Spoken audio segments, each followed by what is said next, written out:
황교안 권한대행이 대통령 비서실 업무 보고 등 본격적인 국정 운영에 나선 가운데 박근혜 대통령과도 주요 현안을 의논할지 주목됩니다.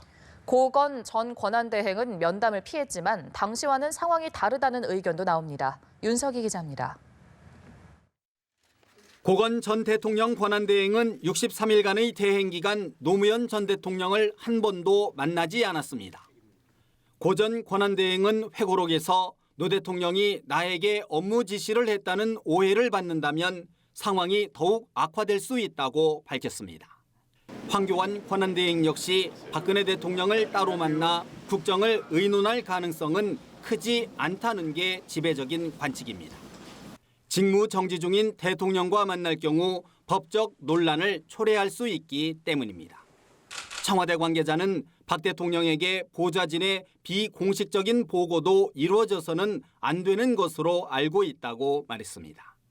하지만 일각에선 황교안 대행체제는 고건 대행체제보다는 적극적인 역할을 해야 한다는 의견이 나옵니다. 노 전 대통령과 달리 박 대통령의 임기 완수가 불투명한 데다 국정 안정과 조기 대선 관리 등 실질적인 역할이 필요하다는 겁니다.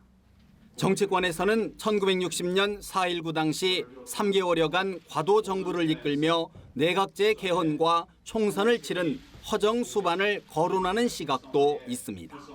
다만 황교안 대행 역시 최순실 사태로 인한 탄핵 정부에서 자유롭지 못한 데다 야권의 집중 견제를 받고 있다는 점에서 한계가 있다는 평가입니다.